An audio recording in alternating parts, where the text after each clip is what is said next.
오늘 본문이 좀 이상하지 않으세요? 앞으로 왔습니다. 주보를 이제 주말 가까우면 하는데요. 행정 담당하시는 이현우 목사님께서 목사님 본문이 틀린 것 아닙니까? 라고 해요. 제가 틀린 건 아니다 그렇게 얘기했는데요. 영화나 드라마 중에요, 현재 일어나고 있는 일들인데 그 현재 일이 과거에 시작되었다는 것을 보여주기 위한 기법이 있습니다. 이제 플래시 기법이라고 얘기를 하는데요. 누가 시작했느냐 이런 것들을 따지기는 그렇고요. 바로 그것입니다. 우리는 이미 다 결과를 알고 있는데 이 안에 이 현실과 결과가 있기까지의 어떤 이제 시초 발언을 좀 살펴보자는 것입니다. 그게 뭐냐? 지금 큰 문제가 닥쳤어요. 그런데 시작은 보면 그렇지 않다는 거예요. 그렇지 않은 삶의 현실이 우리에게 있다는 것을 성경은 우리에게 보여주고 있습니다. 지난주에 제가 태국을 다녀와서 한 주간 지내는데요. 원래 친구 목사가 저한테 오기로 했습니다. 목회를 하는 친구들 또 특히 선교사들이 꼭 이렇게 저한테 오면은, 이 서울 쪽으로 오면은 만나자고 해요. 근데 이 친구가 못 왔어요. 못 왔습니다. 전화가 왔습니다. 김 목사, 내가 못 가게 됐네. 왜 그런가 하니까 우리 둘째 딸이 수술을 하게 됐네 이런 거예요. 깜짝 놀라가지고 제가 왜 무슨 수술 이러니까 다른 게 아니고요. 제 친구 목사 둘째 딸이 굉장히 성격이 무던합니다. 무던한데 발에 이렇게 발가락에 티눈은 아니고 뭐가 이렇게 염증이 생겼던 것 같아요. 근데 얘가 그것을 말하지 않고 그냥 자기 혼자 견딘 거예요.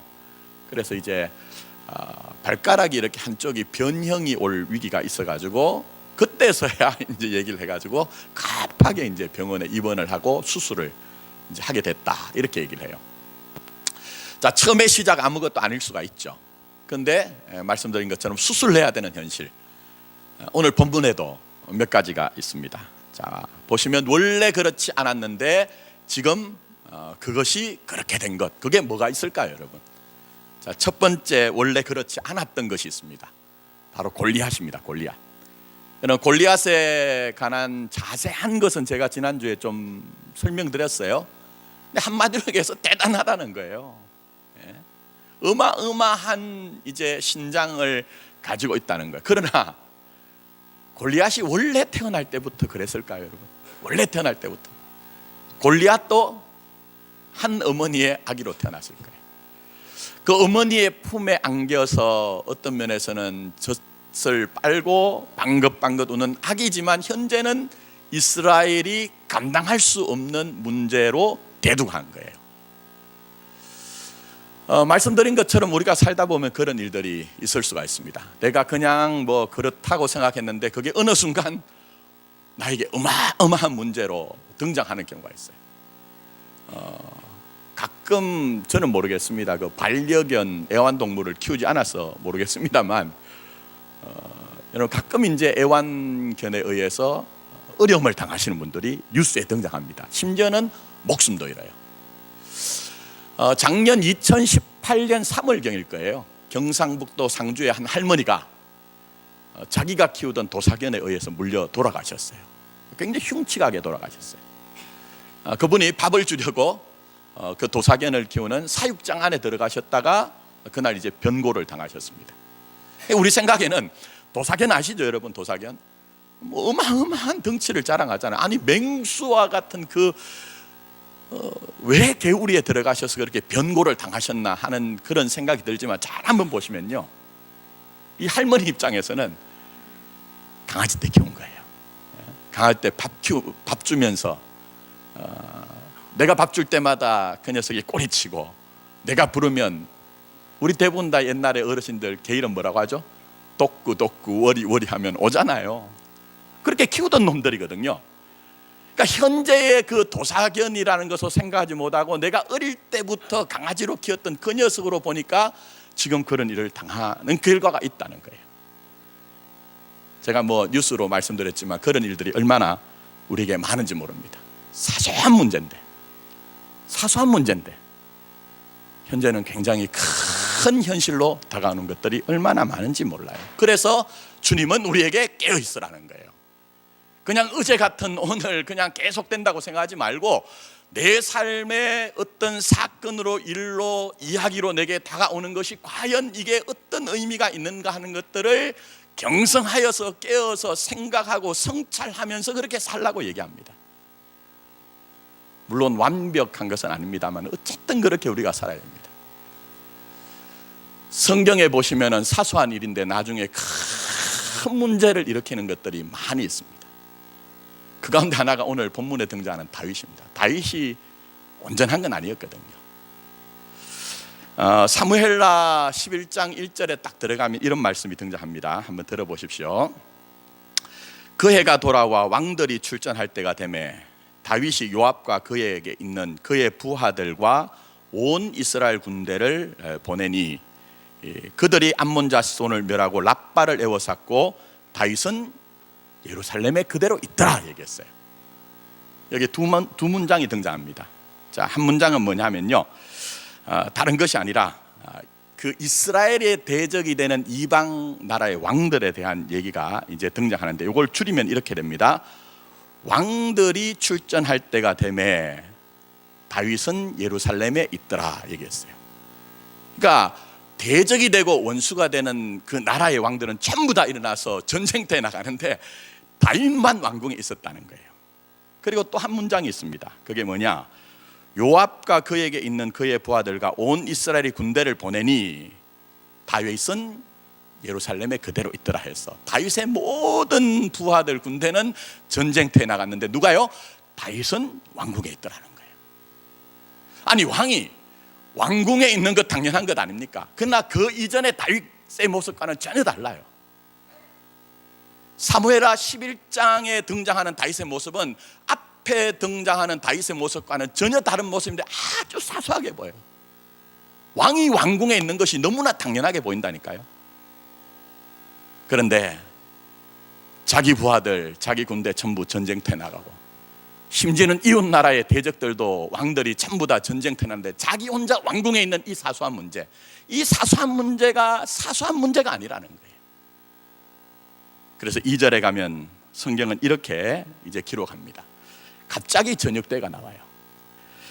저녁 때에 다윗이 그 침상에서 일어나 왕궁 옥상에서 거닐다가 그곳에서 보니 한 여인이 목욕을 하는데 심히 아름다워 보이는지라.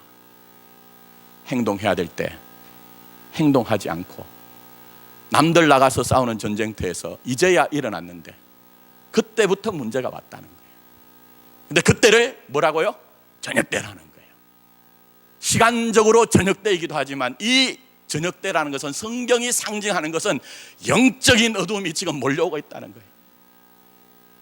영적으로 그 어둠이 지금 몰려오고 있다는 것을 상징적으로 얘기하는 것이 그때가 바로 저녁때라는 거예요. 그런데 이때에 멈추어야죠.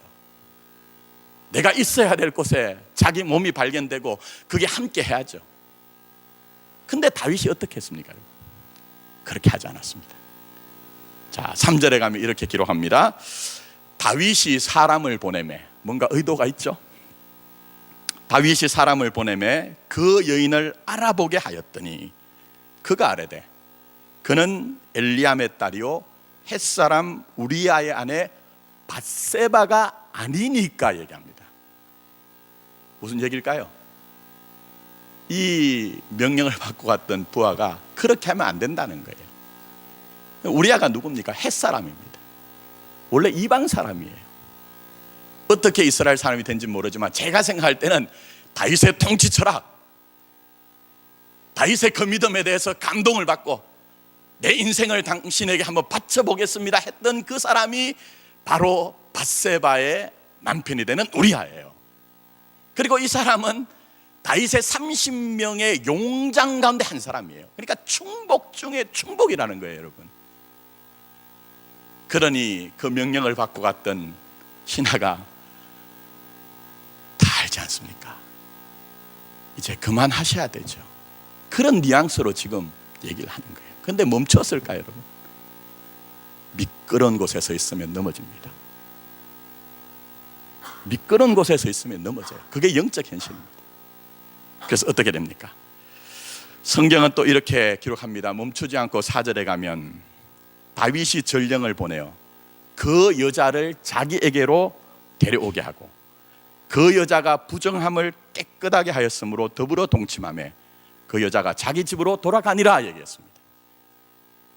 이방 왕들도 전부 전쟁터에 나가고 자기의 모든 부하들도 전투에 나가는데 자기 혼자 왕궁에 머물렀던 이 다윗에 대해서 4가지의 동사를 등장시킵니다. 보내어, 센트, 데려오다, 이 툭이라는 단어, 오게 하였다, came, 그리고 결과적으로 더불어 동침하며 슬랩트라는 이 4가지의 단어를 사용함으로 말미암아 얼마나 의도적으로 적극적으로 이런 일을 하고 있느냐 하는 것들을 성경이 지금 이 다윗의 삶을 폭로를 하고 있는 거예요, 여러분. 근데 여기서 돌아왔어야죠. 중단하고 여기서 돌아왔어야죠. 근데 안타깝게 그렇게 하지 않았습니다. 자기의 죄를 방어하고 자기의 죄를 사람들에게 들키지 않게 하기 위해서 어떻게 합니까? 전쟁터에 나가서 치열하게 전쟁을 수행하고 있는 우리아를 갑자기 불러드립니다. 휴가를 줍니다. 야, 너 그동안 나를 위해서 참 충성했다. 그래 집에 가가지고 휴가를 좀 보내고 오너라. 그런데 이 충성스러운 우리아가 그렇게 하지 않아요. 최일선에서 지금도 여전히 피를 흘리고 있는 동료를 생각하면서 그 명령에 순종을 하지 않아요. 그랬더니 어떻게 합니까? 다윗이 밧세바가 임신한 것을 감추기 위해서 이번엔 더 악한 계획을 가집니다. 그래서 우리아를 최전방에 내보내어서 치열하게 전투 행위를 할 때에 다른 이스라엘 군대를 전부 다 물려버립니다. 결국 우리아는 남들이 볼 때는 아무 문제가 아니라 정상적으로 전투 중에 정말 장렬하게 살아난 것처럼 보여지지만 다윗이 죽인 거예요, 여러분. 다윗이 살해를 한 거예요, 여러분. 그게 바로 죄의 속성입니다. 죄의 속성은 작게 시작하지만 현실적으로 크게 나타나는 거예요. 아무것도 아닌 것처럼 보여져요. 그래서 나중에 어떻게 됩니까? 여러분 아신 것처럼 결국 그 일들로 말미암아 그냥 지나가지 않습니다. 하나님 아신 것처럼 다윗이 첫 번째 밧세바와 사이에 낳은 아들은 죽죠. 물론 다윗이 나단 선지자가 와서 통렬히 비난을 하고 비판을 할 때에 그가 왕의 침상에 내려와서 눈물로 침상을 띠를 뜨면서 하나님 앞에 중심의 진실을 가지고 영혼은 회복이 돼요. 그런데 밧세바와 사이에 낳은 첫째 아들 죽고 그 다음 낳은 솔로몬, 근데 어떻게 됩니까? 나단 선지자가 예언한 대로 당신의 집에 칼이 떠나지 않겠다고 얘기를 했는데 솔로몬이 태어남으로 말미암아 그 집안의 권력 상쟁에 그런 정말 어려움들이 생겼어요. 그리고 나중에는 솔로몬이 죽고 난 후에 나라가 두 쪽으로 나누어지잖아요. 그럼 이런 사실들을 통해 우리에게 뭘 말씀합니까? 작은 일들 쉽게 보지 말라는 거예요. 작은 것에 충성된 자를 진짜 충성되다고 하는 것처럼 우리가 믿음의 삶이라는 것은요, 영적으로 깨어서 내가 지금 거쳐가는 내 인생길에서 일어나는 사건들, 사연들, 이야기들 속에서 정말 하나님이 내게 주시는 그 하나님의 말씀이 무엇일까를 궁금해하고 또 그것을 경성하여서 깨어있는 것이 신앙이라고 하면 사소한 일들에 대해서 그렇게 하라는 거예요. 원래부터 그렇지 않았던 골리앗을 생각하면서 저와 여러분들이 늘 깨어있고 또 늘 우리 주님 앞에서 경성하여 경계하고 돌아볼 수 있는 그런 믿음이 되기를 예수님의 이름으로 축원합니다. 자, 두 번째 원래 그렇지 않았던 것이 무엇일까요? 이스라엘이에요. 이스라엘 여러분. 자, 11절 말씀 한번 보십시오. 결론입니다. 그 한 단락의 결론. 사울과 온 이스라엘이 블레셋 사람의 이 말을 듣고 어떻게 해요? 놀라 크게 두려워하니라. 놀라 크게 두려워하니라. 여러분 이게 원래 이스라엘의 모습입니까? 어떻게 생각하세요? 그렇지 않습니다. 원래 이스라엘은 그런 민족이 아닙니다. 나라가 아닙니다. 여러분 아시다시피 이런 전쟁을 돋구는 골리앗 때문에 그래요. 신장이나 신체나 그가 가지고 있는 무장은 이미 다 말씀드렸으니까 얼마나 무시무시했던지 어떤 사람도 안 나서거든요. 심지어는 사울왕이 저 골리앗을 이기는 사람에게는 엄청난 재물과 내 딸을 줌으로 말미암아 우리 사이로 부마로 삼겠다고 하는데 아무도 나서지 않아요. 근데 이게 성경은 정상적이라고 얘기하지 않습니다. 왜 그럴까요, 여러분? 여기에 블레셋과 이스라엘이 각축을 벌이는 가나안 땅은 여러분 아신 것처럼 조금만 올라가면요 여호수아 때에 정복한 땅입니다. 여호수아가 하나님의 말씀을 붙들고 믿음을 가지고 언약궤를 앞세우고 그들이 나갈 때 그들이 첫 번째에 그들의 난제를 만났어요. 그게 뭡니까? 여리고성이죠. 여리고성은 그 당시에 난공불락의 어마어마한 성입니다. 근데 놀라운 것은 뭔지 아십니까? 2명의 정탐꾼을 보냈는데 그 정탐꾼을 숨겨주던 그 여리고성의 기생 라합이 이 정탐꾼에게 하는 얘기가 있어요. 오늘 이 골리앗을 만나서 두려워서 떨고 있는 이스라엘과는 정반대 영적인 현실을 라합이 얘기합니다. 뭐라고 얘기합니까? 이렇게 얘기합니다. 우리가 누굽니까? 가나안 거민이에요. 여리고성 사람. 우리가 너희를 심히 두려워하고 이 땅 주민들이 다 너희 앞에서 간담이 농란히 얘기합니다. 예전에는 그렇지 않았다는 거예요. 이스라엘은 원래 그렇지 않았다는 거예요.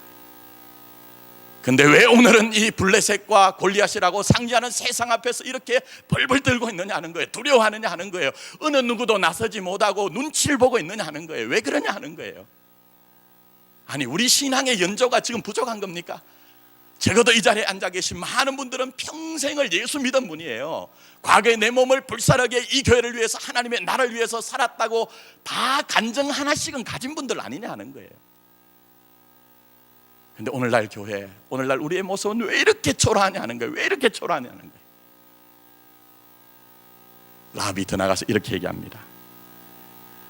이는 뭡니까? 이는 이유가 거기에 있다는 거예요. 이유가 너희가 애굽에서 나올 때 여호와께서 너희 앞에서 홍해 물을 마르게 하신 일과 너희가 요단 저쪽에 있는 아모리 사람의 두 왕 시온과 옥에게 행한 일, 곧 그들을 전멸시킨 일을 우리가 들었다고 얘기합니다. 여기에 두 가지의 중요한 단어가 등장합니다. 하나는 여호와, 하나는 여호와, 하나는 뭐죠? 너희가 얘기합니다. 근데 이 이스라엘 존재는요, 이미 하나님이 너희가 숫자가 많은 민족이기 때문에 내가 택한 것이 아니래요. 그럼 무슨 얘기일까요? 이 순간에는 이 약한 이스라엘 누구 편에 섰다고요? 여호와 편에 선 거예요, 여러분. 믿음은 별것 아닙니다. 내가 어느 편에 서는가 하는 것으로 판정이 되는 거예요.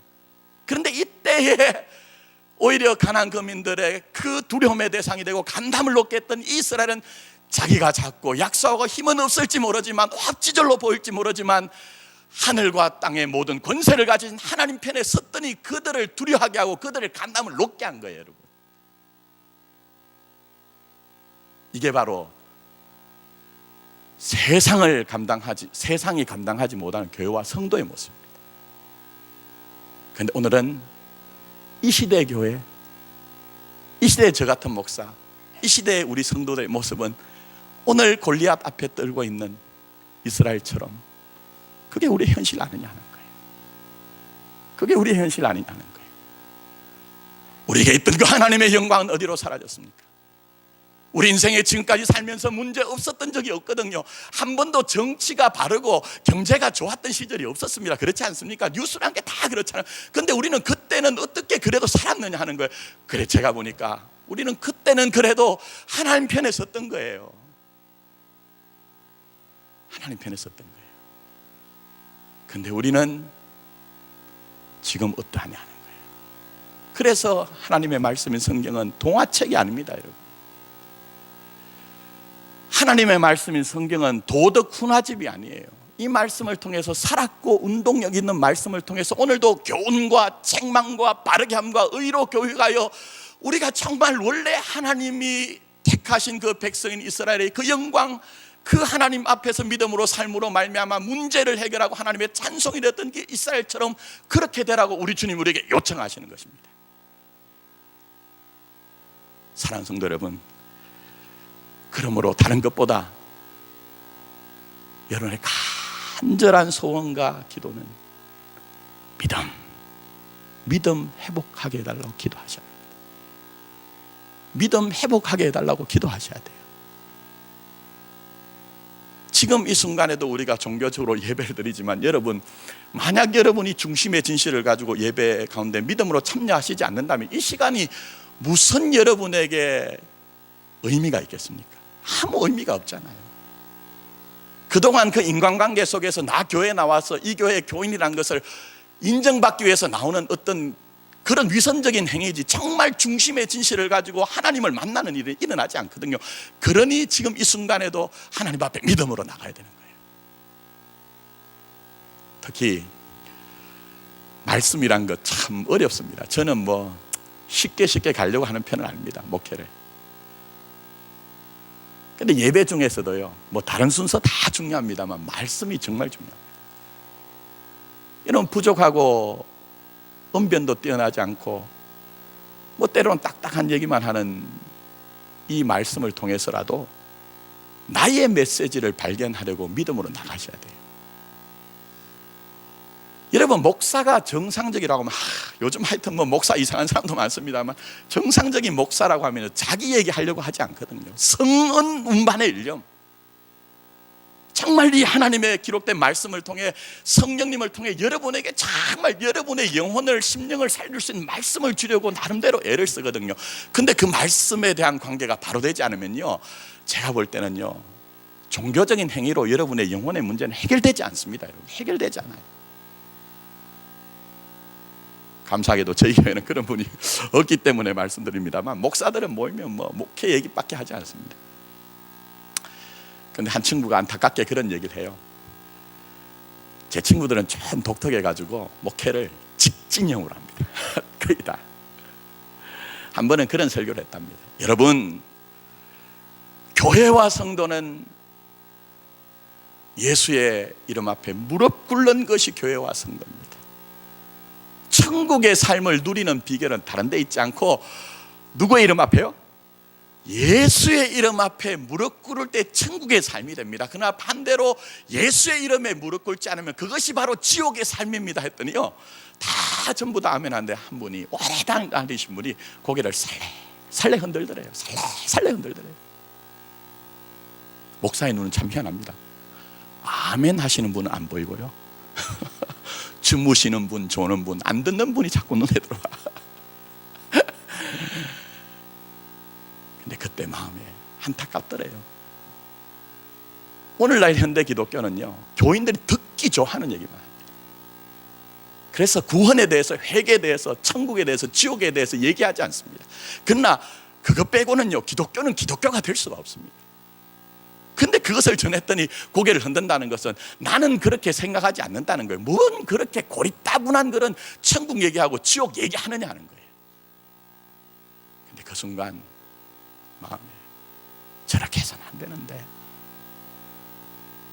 저렇게 해서는 안 되는데, 교회는 인문학 강좌를 하는 것도 아니고, 교회는 철학 얘기한 것도 아니고, 생명에 관한 얘기를 하는데 그 믿음을 다 잃어버리고 저렇게 하면 안 되는데, 교회 멤버십을 유지를 해가지고 교회는 될 수 있을지 모르지만 거듭난 하나님의 자녀가 되지 못하는데, 그런 마음이 들더래요.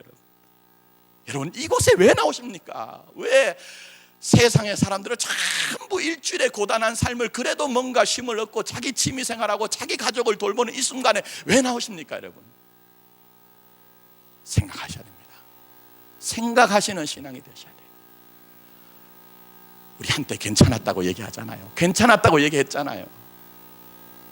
그럼 무엇을 잃어버리고 무엇을 회복하셔야 되느냐 하는 거예요. 하나님의 영광이었던 이스라엘이 그 영광 다 잃어버리고, 문제가 없었던 것이 아닌데 그 문제가 있을 때 하나님을 의지할 때 오히려 문제를 해결하고 하나님의 찬송이 되었던 그 이스라엘처럼 우리가 회복해야 되는 것이 무엇입니까? 우리가 정말 회복해야 되는 것이 무엇입니까?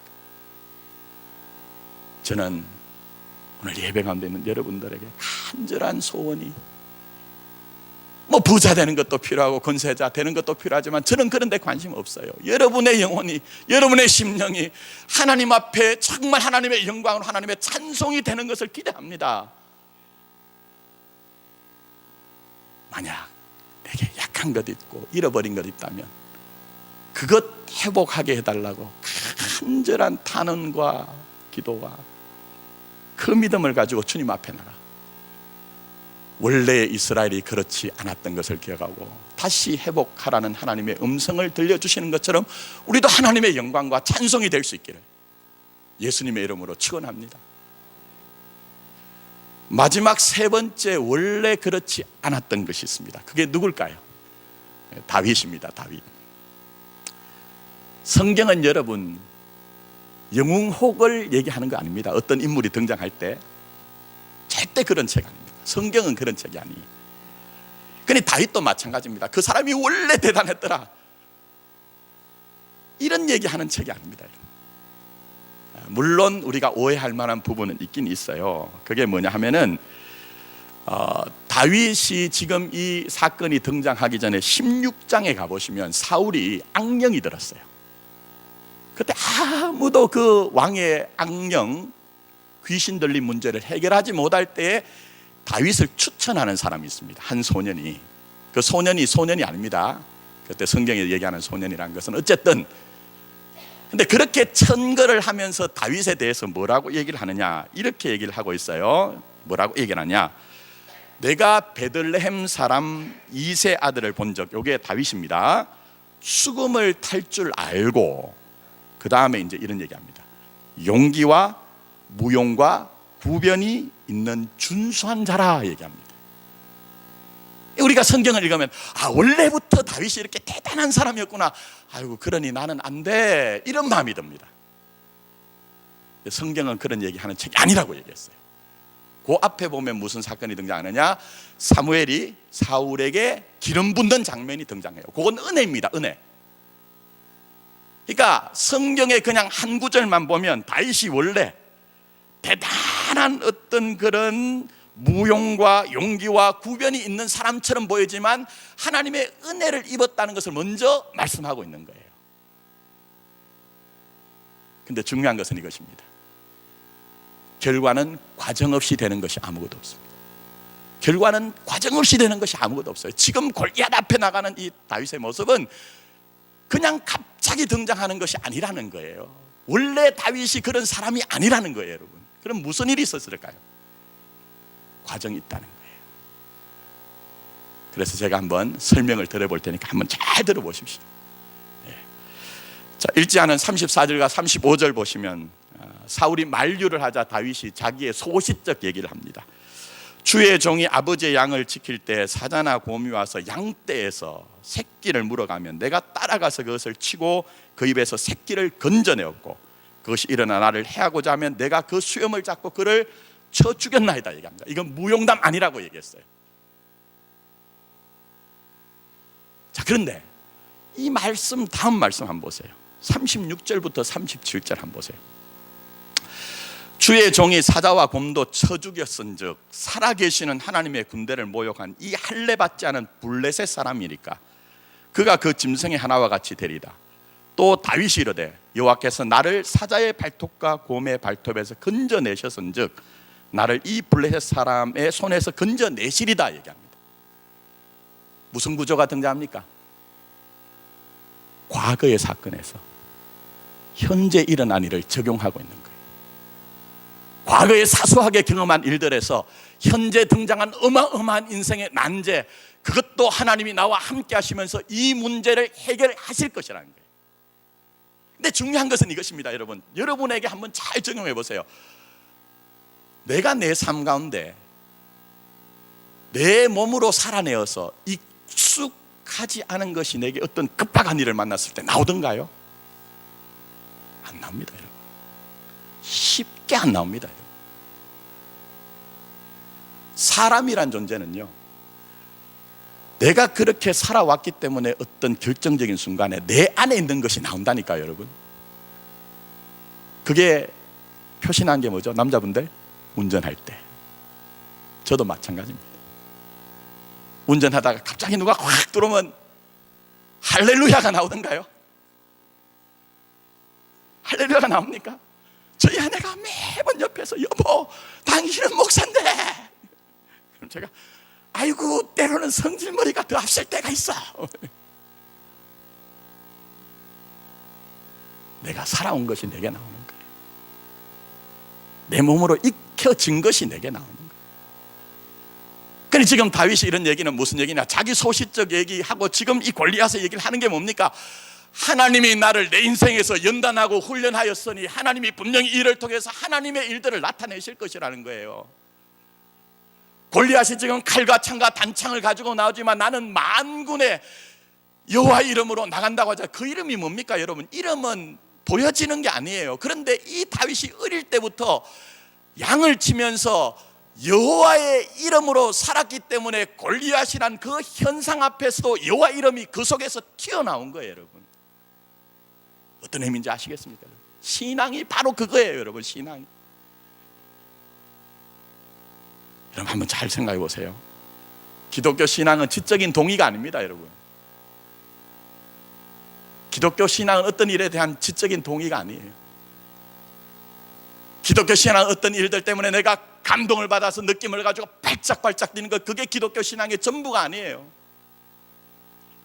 하나님이 내게 주신 은혜가 있으면 그 은혜 앞에서 내가 정말 내 몸으로 살아가면서 이것이 하나님의 나라구나, 이것이 정말 생명이구나, 이것이 믿음이구나 하는 것들을 내 몸에 내려앉음으로 말미암아 내 몸이 거기에 반응하고 내 몸이 그렇게 살아가는 것이 기독교 신앙인 거예요. 여러분 보십시오. 기도 하나 생각해 보세요. 어떤 분들이 가끔 저한테 와서 그럽니다. 목사님, 아유 원래부터 기도 한번 해보려고 했는데 기도가 쉽지가 않아요. 한 30분 지난 줄 알고 눈 떴더니 5분.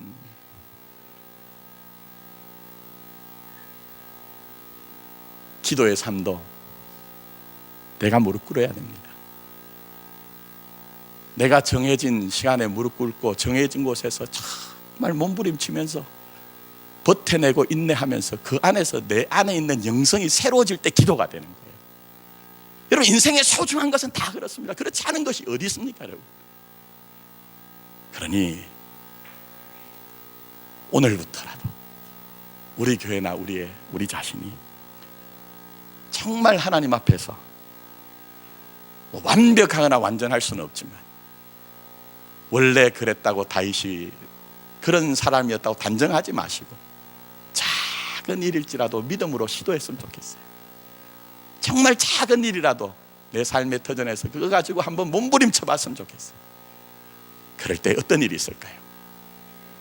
여러분이 하나님의 영광이 되고 때는 여러분의 삶 가운데 인생에 문제가 있어도 결정적인 순간에 여호와 이름으로 살아감으로 말미암아 여러분이 하나님의 찬송이 될 것입니다. 생각해 보세요. 분명한 것은요, 변화시킬 수 없는 게 하나 있어요. 그게 뭔지 아십니까? 골리앗입니다. 우리 인생은 앞으로도 골리앗은 등장할 겁니다. 그러나 내가 결정할 것이 있습니다. 그게 뭡니까? 내가 두려워 떨고 있는 이스라엘과 같이 살 것이냐, 아니면 오늘 믿음을 선택하여서 결정적인 순간에 하나님의 영광과 찬송이 되는 다윗과 같은 삶을 살 것이냐. 이것은 여러분이 결정하고 여러분이 선택할 때 하나님은 여러분을 통해 일하실 것입니다. 이런 은혜가 저와 여러분들의 있기를 예수님의 이름으로 축원합니다. 기도드리도록 하겠습니다.